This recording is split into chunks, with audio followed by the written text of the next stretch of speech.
حضور صلی اللہ علیہ وسلم سید ولد آدم ہیں اور حضور صلی اللہ علیہ وسلم سید الاولین ہیں اور سید الآخرین ہیں۔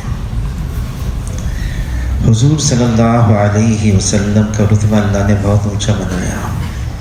کسی نے کہا لا یمکن الثنا کما کان حقہ بعد از خدا بزرگ، تو یہ قصہ مختصر، لیکن حضور صلی اللہ علیہ وسلم کو اس دنیا کے اندر کس طرح سے اللہ نے رکھا، بے سر و سامانی حضور صلی اللہ علیہ وسلم کا سامان تھا، اور قسمہ پرسی حضور صلی اللہ علیہ وسلم کا سرمایہ تھا، اور فقر اور فاقہ حضور صلی اللہ علیہ وسلم کا فخر تھا۔ حالانکہ اگر حضور صلی اللہ علیہ وسلم چاہتے تو زمین کے خزانوں کی چابیاں ان کے قدموں میں رکھی گئیں، لیکن حضور صلی اللہ علیہ وسلم نے اس کو قبول نہیں کیا بلکہ آخرت کو ترجیح دی۔ پھر حضور صلی اللہ علیہ وسلم کو اللہ کی طرف سے یہ پیشکش کی گئی، جبرائیل علیہ السلام تشریف لائے، اے اللہ کے نبی، آپ چاہیں آپ کے لیے مکے کے پہاڑ کو سونے کا بنا دیا جائے، جہاں آپ چلیں یہ سونے کا پہاڑ آپ کے ساتھ چلے۔ حضور صلی اللہ علیہ وسلم نے اس پر یہ دعا مانگی، اے اللہ، ایک دن مجھے کھانے کو اتنا مل جائے، میری کمر سیدھی ہو جائے، اس پر میں تیرا شکر ادا کروں، اور ایک دن میرا فاقے سے گزرے، اس پر میں صبر کروں۔ ایک موقع پر جبرائیل علیہ السلام حضور صلی اللہ علیہ وسلم کے ساتھ تھے،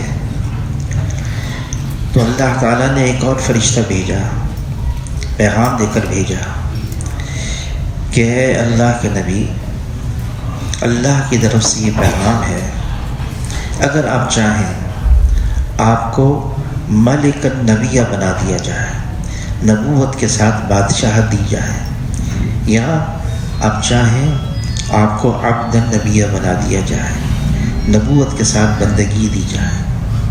تو حضور صلی اللہ علیہ وسلم نے جبرائیل علیہ السلام کی طرف دیکھا، تو جبرائیل علیہ السلام نے اشارہ کیا، حضور صلی اللہ علیہ وسلم سمجھ گئے، اور حضور صلی اللہ علیہ وسلم نے عبد النبیہ کو پسند فرمایا۔ ہمارے دین کا ایک مزاج ہے، جو دین جناب رسول اللہ صلی اللہ علیہ وسلم تشریف لے کر آئے، اس کا مزاج مشقت، مجاہدہ، قربانی، تکالیف، راحت و آرام نہیں ہے، بلکہ جب حضور صلی اللہ علیہ وسلم کو نبوت کا تاج سر پر پہنایا گیا اور حضور صلی اللہ علیہ وسلم پر پہلی وحی آ گئی، تو حضور صلی اللہ علیہ وسلم جب اپنے گھر تشریف لائے تو حضور صلی اللہ علیہ وسلم نے ایک بات کی حضرت خدیجہ رضی اللہ تعالیٰ عنہ سے کہ میرا بستر لپیٹ لو کہ میرے راحت کے دن ختم ہو گئے۔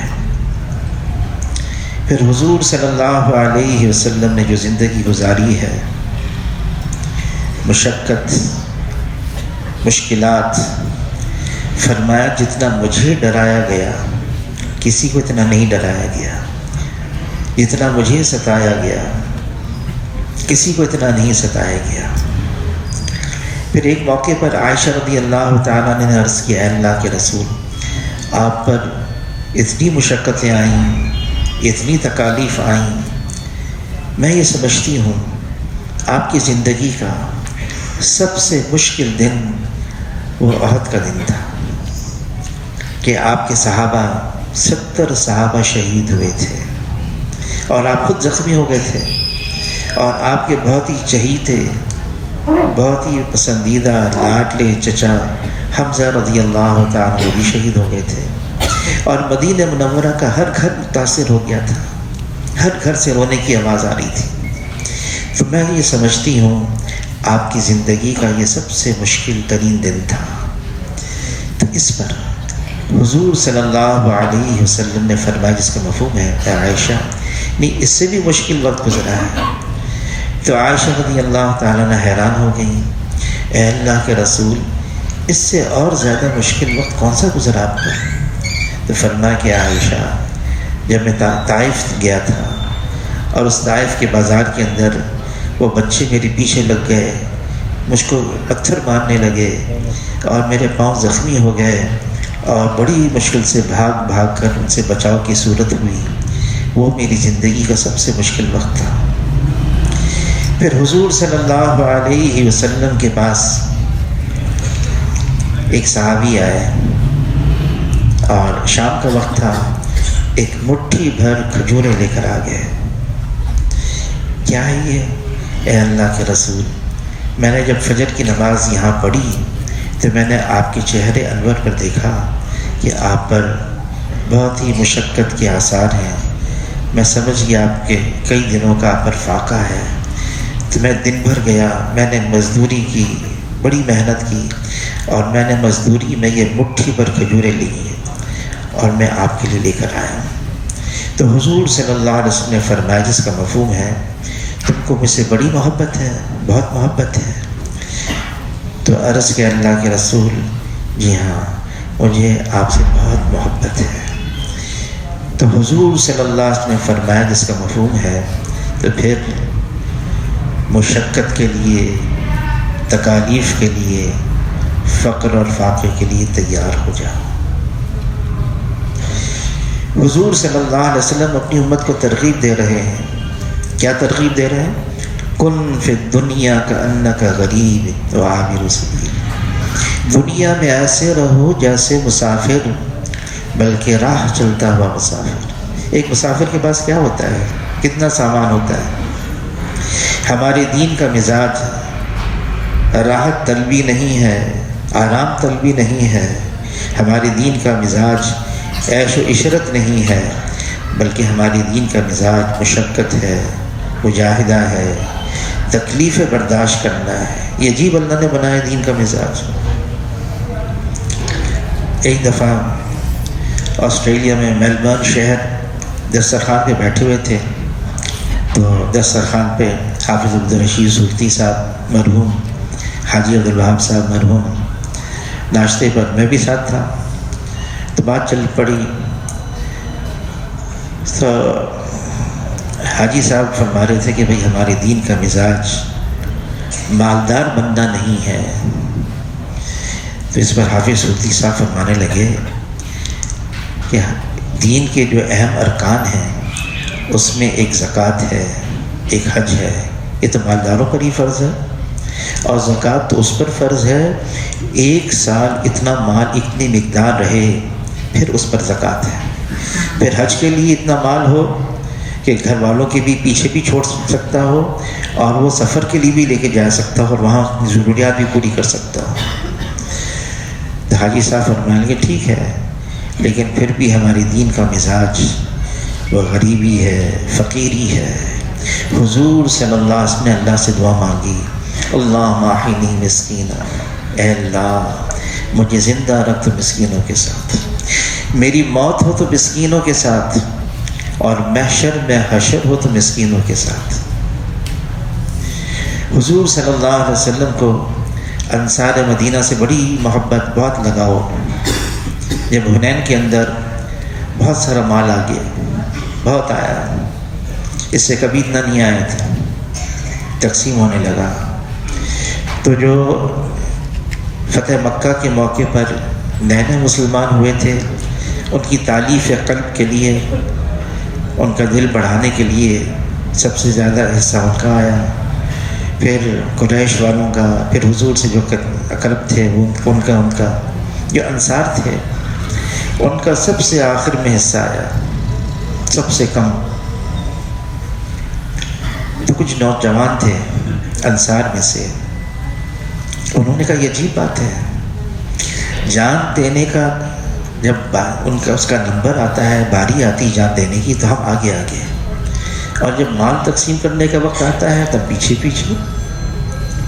یہ بات حضور صلی اللہ علیہ وسلم تک پہنچ گئی، تو حضور صلی اللہ علیہ وسلم نے انصار مدینہ کو جمع کیا اور فرمایا کہ دیکھو میں تمہیں ایک بات بتانا چاہتا ہوں، کہ میری بات کوئی سننے کے لیے تیار نہیں تھا، مجھے کوئی پناہ دینے کے لیے بھی تیار نہیں تھا، کوئی میری مدد کرنے کے لیے تیار نہیں تھا، لیکن اے انصار تم تھے جنہوں نے میری بات کو سنا، پھر تم لوگ نے مجھے اپنے پاس رکھا، میری حفاظت کی، مجھے ٹھکانہ دیا۔ لیکن انصار میں یہ بھی کہنا چاہتا ہوں تم لوگ گمراہ تھے، اللہ نے میری ذریعے سے تمہیں ہدایت دی، تم نیچے تھے، اللہ نے میری ذریعے سے تمہیں اونچا کیا، میرے ذریعے سے یہ ہوا تمہارے ساتھ۔ پھر حضور صلی اللہ علیہ وسلم نے فرمایا جس کا مفہوم ہے، لیکن میں یہ بات بتانا چاہتا ہوں اگر دوسرے میرے جسم کا باہر کا کپڑا ہے تو میرے بدن سے جو لگا ہوا کپڑا ہے وہ تم ہو، اور اے انصار اگر ساری لوگ جتنے بھی ہیں یہ ایک وادی میں جائیں اور تم ایک اور وادی میں جاؤ تو جس وادی میں تم چلو میں تمہارے ساتھ اس وادی میں چلوں۔ پھر فرمایا کہ اے انصار کیا تم اس تقسیم پر خوش نہیں ہو کہ لوگ تو مال مویشی لے کے جائیں اور تم اللہ کے رسول کو اپنے ساتھ لے کے جاؤ۔ پھر فرمایا اب تو میرا جینا تمہارے ساتھ ہے اور اب میرا مرنا بھی تمہارے ساتھ ہے۔ پھر فرمایا کہ اے انصار ایک وقت آئے گا تمہیں پیچھے کر دیا جائے گا، لیکن اپنا حق نہیں مانگنا، صبر کرنا، سہ جانا، برداشت کرنا، پھر اس کا بدلہ حشر کے میدان میں حوض کوثر پر آ کر مجھ سے لے لینا۔ دنیا کے اندر سب کو یہ ترغیب دی، ہمارے جتنے صحابہ گزرے ہیں حضور صلی اللہ علیہ وسلم نے ان کو مشقت میں رکھا، مجاہدے میں رکھا، تکالیف میں ان کو عادی بنا دیا، یہاں تک کہ جب عمر رضی اللہ عنہ کے دور میں خوب مال آیا لیکن طرز زندگی کو نہیں بدلا، طرز زندگی کو نہیں بدلا، سب صحابہ نے طرز زندگی کو نہیں بدلا۔ اتنا مال آیا، اتنا ڈھیر لگ گیا اور ایک دفعہ نہیں آیا، وہ جب ملکوں کا فتح کرنا وہ تو اتنا آسان ہو گیا تھا عمر رضی اللہ عنہ کے زمانے میں، اتنا آسان۔ صحابہ فرماتے ہیں ہم ایک اونٹ کو ذبح کریں، اس کا گوشت بنائیں، اس کا گوشت تقسیم کریں، اتنی دیر میں پورا ملک فتح ہو جاتا تھا، اور وہ اتنا آسان ہو گیا تھا۔ تو مال آتا تھا بھرپور انداز سے مدینہ منورہ میں، اور جب بھی مال آتا عمر رضی اللہ تعالیٰ کے دور میں تو عمر رضی اللہ تعالیٰ رونے بیٹھ جاتے، اتنا روتے، کسی نے یوں کہا ایسا روتے تھے جیسے کوئی کبھی قریبی کوئی رشتہ دار کا ابھی بھی انتقال ہوا ہے، ایسے روتے تھے عمر رضی اللہ تعالیٰ۔ تو کسی نے کہا اے عمر آپ اتنا کیوں روتے ہیں، یہ مال آ گیا ہے اب تو کوئی زکوٰۃ لینے والا بھی نہیں رہے گا، سب پیسے والے مالدار بن جائیں گے۔ اس پر عمر رضی اللہ عنہ نے ایک بات فرمایا حضور صلی اللہ علیہ وسلم مجموعہ کمالات تھے، مجموعہ خیر تھے، اگر اس مال میں کوئی کمال ہوتا، کوئی خیر ہوتی تو یہ حضور صلی اللہ علیہ وسلم کے زمانے میں کیوں نہیں آیا، یہ تو حضور کے زمانے میں نہیں آیا۔ بلکہ ابو بکر رضی اللہ تعالیٰ عنہ فرماتے ہیں ان کی خلافت کے دور میں انہوں نے کسی سے پانی مانگا، پیاس لگ گئی تو کسی نے شہد کا پیالہ قریب کر دیا، پانی میں شہد ملا ہوا وہ قریب کر دیا پینے کے لیے، وہ پیالہ اٹھایا ابو بکر رضی اللہ تعالیٰ منہ کے قریب کیا، پھر واپس رکھ دیا، پھر اتنا روئے کہ آس پاس بیٹھنے والے بھی وہ بھی رونے لگے، پھر وہ پیالہ اٹھایا، پھر منہ کے قریب کیا، پھر رونے لگے، پھر اتنا روئے آس پاس بھی بیٹھنے والے رو دیے۔ تیسری مرتبہ تو جو آس پاس بیٹھنے والے تھے ان کا اے ابو بکر کب تک روئیں گے، کب تک رلائیں گے، وجہ تو بتائیں ہوا کیا؟ اس پر ابو بکر رضی اللہ تعالیٰ نے فرمایا کہ ایک مرتبہ میں حضور صلی اللہ علیہ وسلم کے ساتھ بیٹھا ہوا تھا تو حضور صلی اللہ علیہ وسلم کسی چیز کو دھکیل رہے تھے، مجھے کوئی چیز نظر نہیں آئی تو میں نے عرض کیا اے اللہ کے رسول آپ کس چیز کو دھکیل رہے ہیں؟ فرمایا دنیا خوب زیب و زینت کے ساتھ فراوانی کے ساتھ میرے سامنے آئی، میں نے اپنے پاس سے اس کو ہٹا دیا، لیکن جاتے جاتے یوں کہہ کر گئی آپ تو بچ گئے، آپ کے بعد آنے والے نہیں بچ سکتے۔ حضور صلی اللہ علیہ وسلم وفات سے 3 دن پہلے مسجد میں آئے، جمع کیا، خطبہ دیا، اور اس میں ایک حصہ یہ تھا مجھے تم پر فقر اور فاقے کا ڈر نہیں، مجھے تو تم پر دنیا کی فراوانی کا ڈر ہے، کہیں دنیا نہ آ جائے تمہارے اوپر۔ عمر رضی اللہ تعالیٰ عنہ خلیفہ وقت ہیں، امیر المومنین ہیں، اور کتنی بڑی رعایا ہے ان کی، 22 لاکھ مربع میل، اللہ اکبر، کہاں مشرق میں مکران تک، شمال میں سہارا کا سہارا ترکستان، جنوب میں افریقہ، اور مغرب میں مراکش، یہ سارا علاقہ آ رہا ہے۔ 12 مربع میل علاقہ روزانہ اسلام میں داخل ہو رہا تھا۔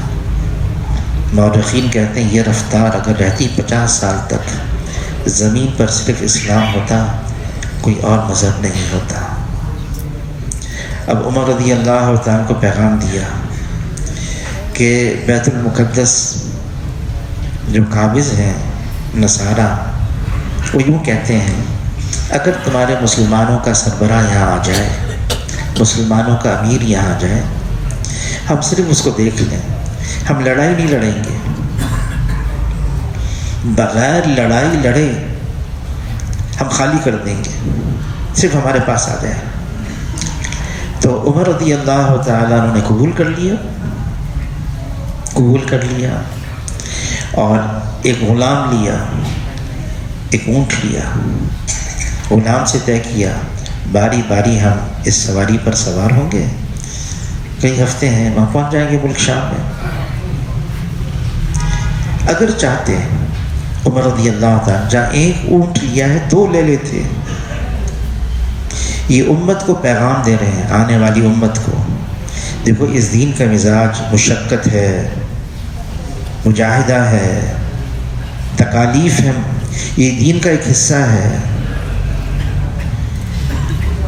اب وہاں پر باری باری سواری پر سوار ہو رہے ہیں، امیر المومنین، کبھی غلام کبھی امیر، پہنچ کے قریب میں ابو عبیدہ بن جراح رضی اللہ تعالیٰ نیا لباس لے کر آئے، اعلیٰ نسل کا گھوڑا لے کر آئے۔ وہ کیوں لے کر آئے کہ مولانا یوسف صاحب کاندھیلی رحمۃ اللہ علیہ ان کی تقریر میں ہے کہ عمر رضی اللہ تعالیٰ عنہ جو بہترین جبہ پہن کر گئے تھے، 48 پیوند اس پر لگے ہوئے تھے، 48، اور وہ پیوند بھی خود لگاتے تھے۔ عمر رضی اللہ تعالیٰ ذرا کمزور ہو جاتا کپڑا، ذرا پھٹ جاتا پیوند، تو ابو عبیدہ بن جراح رضی اللہ تعالیٰ نیا لباس، اعلیٰ نسل کا گھوڑا، اور یوں درخواست پیش کی امیر المومنین کے سامنے کہ دیکھیں امیر المومنین، آپ سربراہ کی حیثیت سے آئے ہیں، نصارہ کے پاس آئے ہیں، اور وہ آپ کو ایک پیغام دے رہے ہیں، ہم آپ کو صرف دیکھ لیں، ہم لڑیں گے نہیں، خالی کر دیں گے جگہ کو۔ تو آپ کا جو لباس ہے، آپ اونٹ پر ہیں، ایسا کریں آپ نیا لباس پہن لیں، کوئی گناہ کی بات نہیں، سواری بدل لیں، گھوڑے پر سوار ہو جائیں، کوئی گناہ کی بات نہیں، ترغیب بھی دی۔ عمر رضی اللہ تعالیٰ عنہ نے قبول کر لیا۔ کسی کا دل رکھنا یہ بھی بڑی بات ہے۔ ابو عبیدہ بن جراح رضی اللہ تعالیٰ امت کے امین ہیں، ان کا دل رکھ لیا، نیا لباس پہن لیا، گھوڑے پر سوار ہو گئے، لیکن صرف چند قدم چلے اور عمر رضی اللہ تعالیٰ عنہ اپنے آپ سے کہنے لگے، اے عمر تو بدل گیا۔ پھر آئے وہی پرانا لباس، وہی اونٹ، اور یوں فرمانے لگے، ساری امت کو پیغام دے کر گئے عمر رضی اللہ تعالیٰ، اللہ نے جو ہمیں عزت دی ہے وہ اسلام کی وجہ سے دی ہے۔ اسلام کا مزاج کیا ہے؟ سادگی، مشقت، تکلیف، غریبی، مسکینی۔ فرمایا اللہ نے جو ہمیں عزت دی ہے وہ اسلام کی وجہ سے دی۔ اگر اسلام کے علاوہ ہم عزت تلاش کریں گے تو اللہ ہمیں ذلیل کر دیں گے۔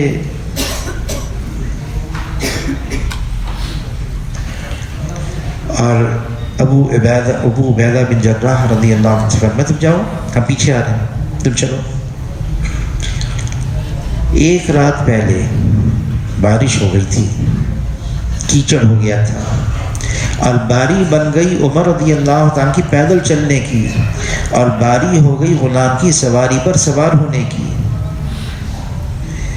تو ایک ہاتھ سے تو امیر المومنین نے اونٹ کی نکیل سنبھالی، ویسے ہی نصف پنڈلی تک ان کی لنگی ہوتی تھی، چادر ہوتی تھی، اس کو بالکل اوپر کر لیا گھٹنے سے نیچے، اور ان کے جو جوتے تھے وہ اتار کے دوسرے ہاتھ سے سنبھالے، پاؤں کیچڑ میں بھرے ہوئے ہیں۔ راہب کتاب کھول کے انتظار میں، ہم صرف دیکھ لیں ان کو، کتاب کھول کے کھڑے ہیں۔ اب جب یہ آئے بیت المقدس پہنچے تو یہ راہب کتاب میں بھی دیکھ رہے ہیں کیا لکھا ہوا ہے، اور جو آدمی سواری پر سوار ہے اس کو بھی دیکھ رہے ہیں، جو پیدل ہے اس کو بھی دیکھ رہے ہیں، اور وہ یوں کہہ رہے ہیں جو پیدل آدمی ہے نا، یہ ہے مسلمانوں کا امیر کہ ہماری کتابوں میں یہ لکھا ہوا ہے، وہ ایسا ہوگا۔ اور فرمائیں گے اب یہ چابی آپ کے پاس ہے، ہم جا رہے ہیں۔ بغیر لڑائی لڑے شہر کی چابی حوالے کر دی۔ اس امت کو اس حال پہ حضور صلی اللہ علیہ وسلم چھوڑ کر گئے تھے، خود فاقے سے ہیں۔ عائشہ رضی اللہ تعالیٰ عنہ فرماتی ہیں، جب حضور صلی اللہ علیہ وسلم کا وصال ہو گیا، اندھیرا چھا گیا رات کو، میرا دل چاہا کہ میں حضور صلی اللہ علیہ وسلم کے چہرے مبارک دیکھوں، لیکن گھر میں چراغ جلانے کے لیے تیل نہیں تھا۔ میں پڑوسن کے یہاں گئی، ادھار تیل لے کر آئی، اس ادھار تیل سے میں نے اپنے گھر کے چراغ کو جلایا، روشنی ہوئی، میں نے حضور صلی اللہ علیہ وسلم کے چہرے انور دیکھا۔ تو جس سے یہ بات کر رہی تھی انہوں نے کہا اچھا اس رات آپ کے گھر میں چراغ جلانے کے لیے تیل بھی نہیں تھا؟ فرمانے لگی عائشہ رضی اللہ تعالیٰ عنہ، اگر اس رات تیل ہوتا چراغ جلانے کے لیے تو میں بھوک کی وجہ سے تو پہلے اس کو پی جاتی ہے۔ یعنی گھر میں فاقہ بھی ہے، گھر میں فاقہ بھی ہے، یہ سب اختیاری ہے۔ حضور صلی اللہ علیہ وسلم نے امت کو اس پر ڈال دیا۔ پھر ایک مدت تک، کم سے کم خلفائے راشدین کے دور تک یہ امت میں باقی رہا۔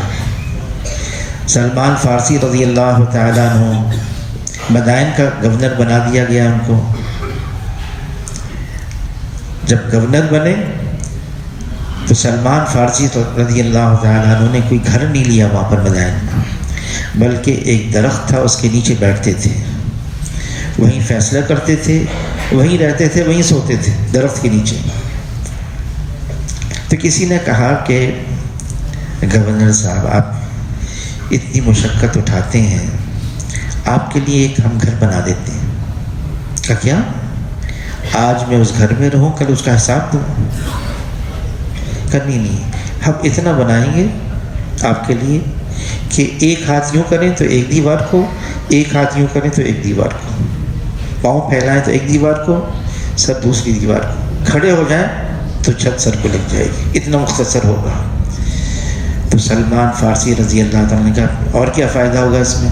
کہ فائدہ یہ ہوگا کہ لوگوں کو پتہ ہوگا کہ آپ یہاں ہیں، کوئی ضرورت ہو، کوئی حاجت ہو، کوئی تقاضا ہو، کوئی ملاقات کرنی ہو تو ان کے لیے آسانی ہو جائے گی۔ یہ سن کر وہ راضی ہو گئے سلمان فارسی رضی اللہ عنہ۔ ان کو وظیفہ بھی ملتا تھا، اور اس زمانے میں سب سے زیادہ وظیفہ سلمان فارسی رضی اللہ تعالیٰ کو ملتا تھا۔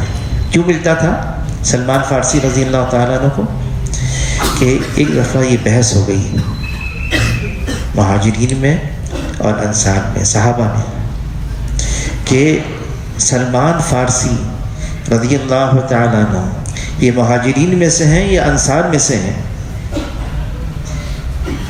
حضور تک بات پہنچی کہ ہمارے اب سمجھ میں نہیں آ رہا یہ مہاجرین میں سے ہیں یا انصار میں سے ہیں۔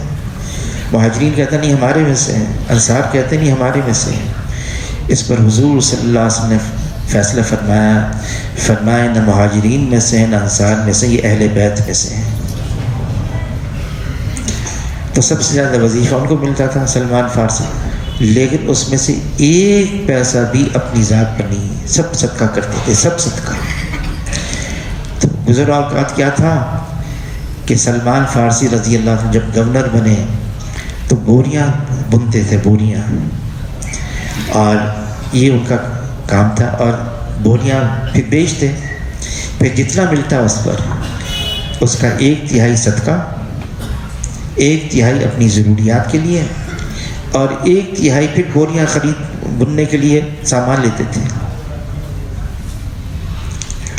تو جب انتقال ہوا، ہونے لگا، سلمان فارسی رضی اللہ تعالیٰ عنہ تو رو رہے تھے۔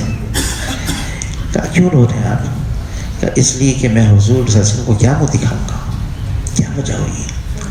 فرمانے کہ حضور صلی اللہ علیہ وسلم نے ہم سے یوں فرمایا تھا، تم میں سے کوئی اس حال میں آ کر مجھ سے ملاقات نہ کرے کہ وہ دنیا میں اتنا ساز و سامان چھوڑ کر آیا ہے کہ ایک اونٹ پر لاد دیا جائے اس سے زیادہ ہو۔ حالانکہ تھا کچھ بھی نہیں، لیکن پھر بھی گھبرا رہے ہیں، رو رہے ہیں۔ دنیا کی ہر چیز کو فنا ہے، یہ فانی ہے، کوئی چیز یہاں کی باقی نہیں رہے گی، بلکہ جو جائے گا دنیا سے وہ بھی خالی ہاتھ ہی جائے گا، دنیا کی کوئی چیز ساتھ نہیں جائے گی۔ وہ جو کفن کا جوڑا ہوتا ہے نا، وہ بھی انسان ہونے کے ناطے اس کا پردہ رہے، اس کا اکرام، اس کے ساتھ احترام کا معاملہ ہو تو سفید کفن کا جوڑا پہنایا جاتا ہے، ورنہ وہ بھی بوسیدہ ہو جاتا آگے چل کر، کچھ بھی ساتھ نہیں رہتا، خالی ہاتھ جانا ہے۔ حضور صلی اللہ علیہ وسلم نے امت کو ایک رخ پر ڈال کر گئے، امت اپنے رخ سے ہٹ گئی۔ حاجی صاحب فرمانے لگے اب تو مالدار بننے کا اتنا جذبہ ہے، ایک فقیر سے پوچھو تو اس کے اندر بھی یہ جذبہ ہے۔ یہاں پر ایک صاحب تھے، فقیر تھے، ان کی گاڑی میں آتے تھے، دونوں ٹانگوں سے معذور تھے، بہت پہلے کی بات ہے، بہت پہلے۔ تو وہ یہاں آ کے تھے مانگنے والے مسجد کے آگے، ایسے ہی میں اس وقت جو ہے وہ اپنے ڈاکٹری کے بعد مزید جو امتحان دیتے ہیں CPS کا، اس کی تیاری میں لگا ہوا تھا۔ تو میں نے ان سے پوچھا بھائی آپ یہاں پر آتے ہیں، آپ کی کوئی تمنا بھی ہے اپنی؟ کہاں میری تمنا، سامنے دو بڑے بڑے مکانات تھے، بنگلے تھے، تو کہنے گے میری یہ تمنا ہے کہ میرا بھی ایک ایسا بنگلہ ہو جائے، یہ میری تمنا ہے۔ اب بیچارہ معذور آدمی ہے لیکن اس کی بھی یہ تمنا ہے۔ حضور صلی اللہ علیہ وسلم فرماتے ہیں، اس کا مفہوم ہے اگر ایک وادی سونے کی دے دی جائے اس انسان کو تو اس کا پیٹ نہیں بھرے گا، یہ دوسرے کی تمنا کرے گا، اور دوسری دے دی جائے یہ تیسرے کی تمنا کرے گا۔ اور جناب رسول اللہ صلی اللہ علیہ وسلم فرماتے ہیں جس کا مفہوم ہے قبر کی مٹی ہی اس انسان کے پیٹ کو بھر سکتی ہے۔ کبھی کبھار ایسا بھی ہوتا ہے کہ انسان صبر کرتا ہے لیکن ایسی اضطراری کیفیت بن جاتی ہے، کبھی کبھار اتنا مسائل میں گر جاتا ہے، اتنی مشکل میں آ جاتا ہے، اتنی تکالیف میں آ جاتا ہے۔ ہوتا ہے، حضور صلی اللہ علیہ وسلم پر بھی ہوا ہے، بڑی اضطراری کیفیت۔ جب بدر کی رات تھی تو حضور صلی اللہ علیہ وسلم کے لیے ایک جھونپڑا بنایا گیا، العریش، ابھی بھی ہے اس جگہ پر مسجد، اس مسجد کا نام العریش ہے بدر میں، بہت عالیشان مسجد ہے، وہ ایک چھوٹی سی جگہ تھی۔ تو ابو بکر رضی اللہ تعالیٰ عنہ فرماتے ہیں میں حضور صلی اللہ علیہ وسلم کے ساتھ رات بھر رہا، اتنی بے چینی، کھڑے ہوتے ہیں، مانگتے ہیں، یہاں تک کہ مانگتے ہاتھ پھیلاتے اتنا اونچا ہو جاتے کہ بغل کی سفیدی بھی ظاہر ہونے لگتی، اور کاندھے پر جو چادر مبارک تھی وہ بھی نیچے گر جاتی۔ اور کیا الفاظ تھے، یا حی یا قیوم برحمتک استغیث، یا حی یا قیوم برحمتک استغیث۔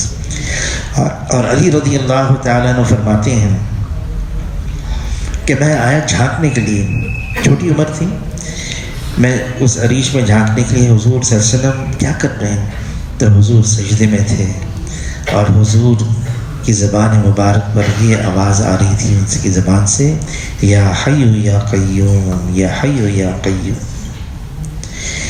اور یہ جملہ تھا حضور صلی اللہ علیہ وسلم کی زبان مبارک پر، اس سے ہم اندازہ لگائیں کہ کتنی اضطراری کیفیت تھی، بے چینی کی کیفیت تھی حضور پر۔ اے اللہ، یہ 313 ہے، اگر یہ ختم ہو گئے پھر تو تا قیامت تیرا نام لینے والا بھی کوئی نہیں ہوگا۔ علماء حضرات فرماتے ہیں اس جملے سے ہم اندازہ لگائیں کتنی بے چینی، کتنی اضطراری کیفیت تھی۔ بہرحال کرنا کیا ہے، جب آدمی پر ایسی مشقت آئے، تکلیف آئے، ہمیں تو اللہ سے مانگنا ہے، وہی ہے جو ہماری بے چینی اور تکلیفوں کو دور کرے گا، اللہ کے علاوہ اور کوئی نہیں ہے۔ بجائے اس کے ہم ادھر جھانکیں ادھر جھانکیں، ادھر جائیں ادھر جائیں۔ ابو ہریرہ رضی اللہ تعالیٰ عنہ فرماتے ہیں کہ میں اصحاب صفہ میں تھے، فرماتے ہیں ابو ہریرہ رضی اللہ تعالیٰ عنہ، میرے جتنے ساتھی تھے نا اصحاب صفہ میں سے، فقیر تھے، کہ وہ کبھی کبھار جنگل چلے جاتے، لکڑیاں لے کر آتے، بازار میں بیچ لیتے، اور ان کے ملتا اپنا گزر اوقات کر لیتے۔ تو ابو ہریرہ رضی اللہ تعالیٰ فرماتے ہیں میں تو اس ڈر سے نہیں جاتا تھا، اگر میں گیا اور حضور صلی اللہ علیہ وسلم تشریف لائے اور کوئی بات فرمائی تو وہ بات میں سے رہ جائے گی، تو فرمایا کہ میں فاقوں کے اندر یہاں تک کہ 18 دن گزر گئے، ایک لقمے کا، ایک ذرے کا حصہ بھی حلق میں نہیں گیا تھا، اور فرمایا بھوک اور فاقے کی وجہ سے میں گر گیا تھا، اور لوگ یوں سمجھ کر کہ مرگی کا دورہ آیا ہے، اور اس زمانے میں مرگی کا علاج یہ ہوتا تھا کہ لوگ آتے اور اس کی گردن پر پاؤں رکھتے، دباتے، کہ حالانکہ مرگی کا دورہ نہیں تھا، تو بھوک تھی، فاقہ تھا، فاقوں کی وجہ سے۔ ابو ہریرہ رضی اللہ تعالیٰ عنہ فرماتے ہیں میں جانتا تھا کہ عثمان غنی ہیں رضی اللہ تعالیٰ عنہ، پیسے والے ہیں اور فیاض بھی ہیں،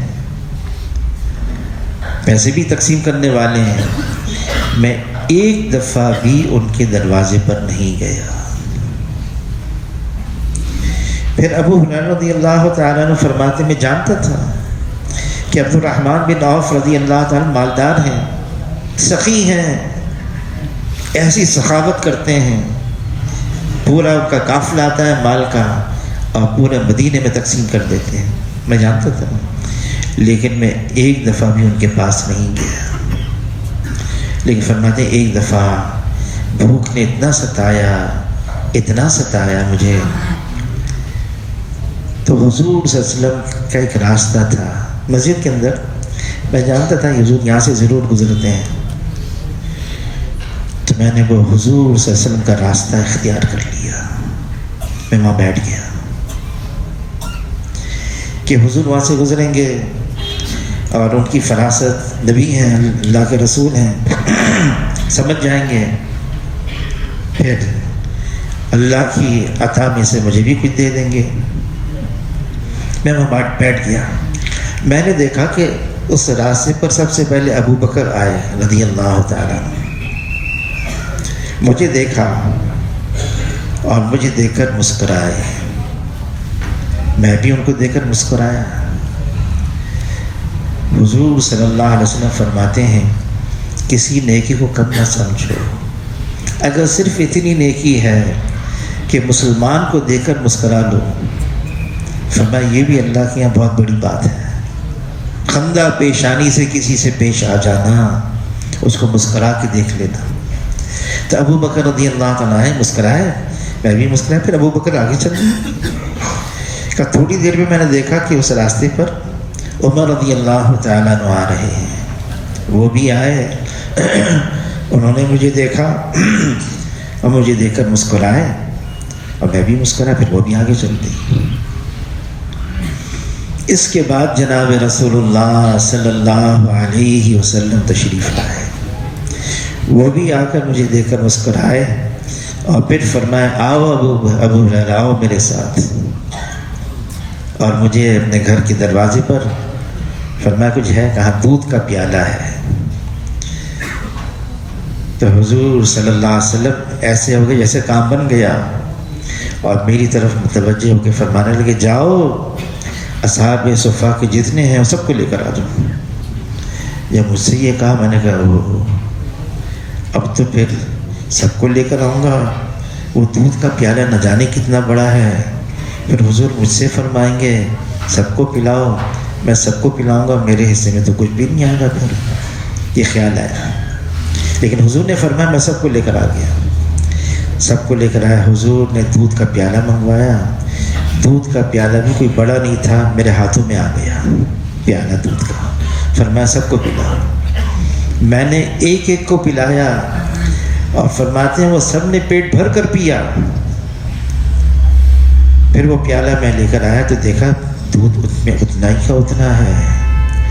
حضور نے فرمایا یہ پیالہ مجھے دو۔ حضور نے اپنے دست مبارک میں اس پیالے کو لیا، پھر مجھے دیا، فرمایا اب تم پیو۔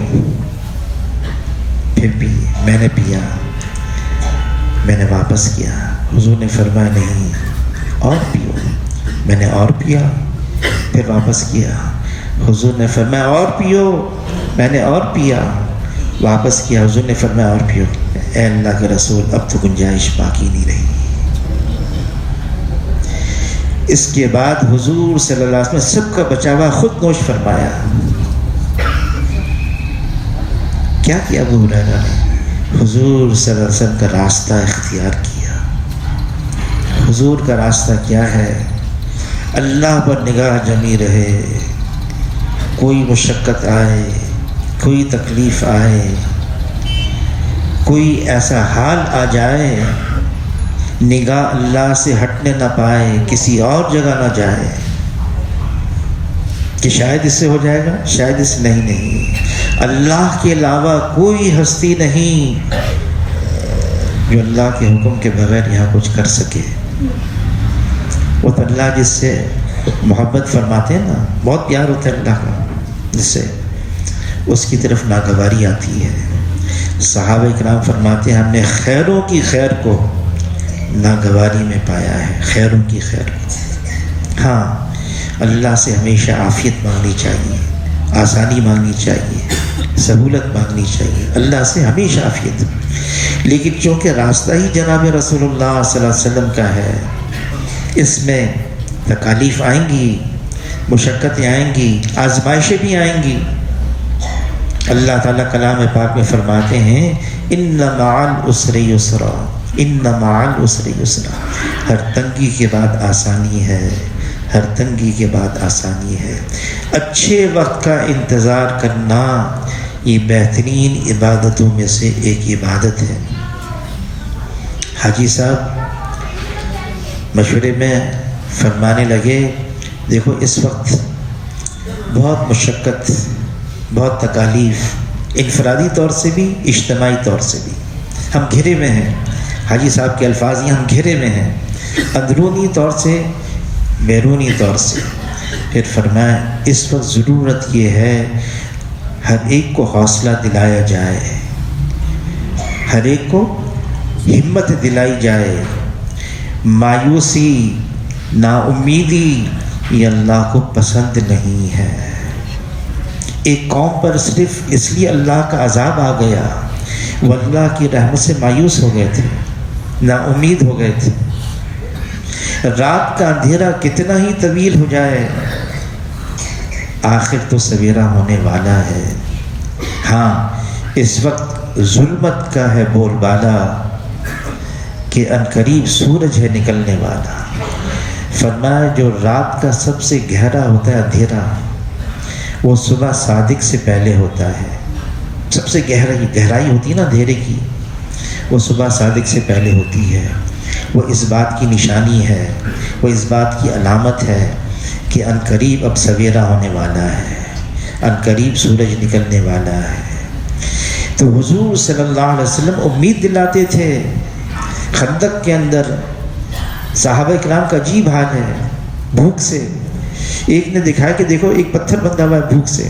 حضور نے اپنی چادر ہٹا کے دکھایا میرے پر تو 2 پتھر بندھے ہوئے، فاقے، سردی، ڈھانکنے کے لیے بھی کپڑا نہیں ہے، چٹان آ گئی اب ٹوٹ نہیں رہی ہے۔ خندق کھود رہے تھے، حضور صلی اللہ علیہ وسلم سے درخواست کی، حضور صلی اللہ علیہ وسلم نے پھاوڑا مارا، چنگاری اڑی اور کیا فرمایا یمن فتح ہو گیا۔ پھر دوسری مرتبہ فرمایا کیسر بھی فتح ہو گیا، کسرا بھی فتح ہو گیا۔ منافقین کہنے لگے کھانے کو تو کچھ نہیں ہے، حالت تو یہ ہے ان کی، خوف ان پر طاری ہے، لیکن کیسر بھی فتح، کسرا بھی فتح، یمن بھی فتح۔ لیکن صحابہ کرام کو 100% یقین آ گیا فتح ہونے والا ہے، حوصلہ مل گیا۔ تھوڑی دیر کے لیے مشقت ہے، اس لیے ہمیں گھبرانا نہیں چاہیے۔ اس امت کی کہانی اللہ نے ایسے لکھی ہوئی ہے، اس امت کی تقدیر اللہ نے ایسے لکھی ہوئی ہے، کوئی بات نہیں، اللہ ہمیں دینا چاہتے ہیں۔ مولانا الیاس صاحب رحمۃ اللہ علیہ کے ملفوظات میں ہیں پھسوڑے آتے ہیں، اٹکاوے آتے ہیں، مشکلات آتی ہیں، دہشت کے دہانے کھلوانے کے لیے۔ اللہ کا دینے کا یہی انداز ہے، اللہ کو دینا ہے اور اس انداز سے دیتے ہیں، طریقے سے دیتے ہیں۔ کچھ مشقت، کوئی مشکل آ جاتی ہے پھر دیتے ہیں۔ حشر کے میدان میں ایک شخص کو بلایا جائے گا، فرشتے کہیں گے حساب دو، یہ حاجی صاحب فرما رہے تھے، وہ فرشتے کہیں گے حساب دو، وہ یوں کہے گا اللہ نے دیا کیا تھا جو مجھ سے حساب لینے آیا؟ تو فرشتے بھی حیران اور اللہ کے سامنے درخواست کریں گے اے اللہ ایک ایسا آدمی ہے اس سے کہہ رہے ہیں حساب دو، تو کہیں گے اللہ نے دیا کیا تھا جو حساب لے رہے ہو؟ تو ان کو اللہ کے سامنے پیش کیا جائے گا۔ تو حاجی صاحب فرمانے لگے کہ اللہ تعالیٰ اس سے ایسے معذرت کریں گے جیسے ایک دوسرے سے معذرت کرتے ہیں، اور اللہ اسے فرمائیں گے آج کے دن دینا تھا، آج کے دن دینا تھا اس لیے وہاں نہیں دیا تھا۔ اور جس کو دنیا میں مشقتیں، تکالیف، بڑی تکالیف آئیں دنیا میں، حشر کے میدان میں اس کو ایک ایک تکلیف کے بدلے جو دیا جائے گا وہ تمنا کرنے لگے گا کاش دنیا میں میرے بدن کینچی سے کترے جاتے، یہ تکلیفوں کا بدلہ یہاں مل رہا ہے۔ مانگنا تو اللہ سے عافیت ہی ہے، ایمان کے بعد سب سے بڑی دولت عافیت کی ہے۔ عافیت مانگیں اپنے لیے، امت کے لیے، سب کے لیے عافیت مانگنا ہے، لیکن آ جائے صبر کرنا ہے، اللہ کی طرف متوجہ ہو جانا ہے، شور شرابہ نہیں، شکوہ شکایت نہیں، واویلا نہیں، صبر سے، تحمل سے، برداشت سے اللہ کی طرف متوجہ ہوتے ہوئے رجوع الی اللہ، انابت الی اللہ، ہم اللہ کی طرف متوجہ ہو جائیں، اللہ سے مانگیں، ففروا الی اللہ، ہمارا رخ صرف اللہ کی طرف ہو، اس کے علاوہ کہیں اور نہ ہو۔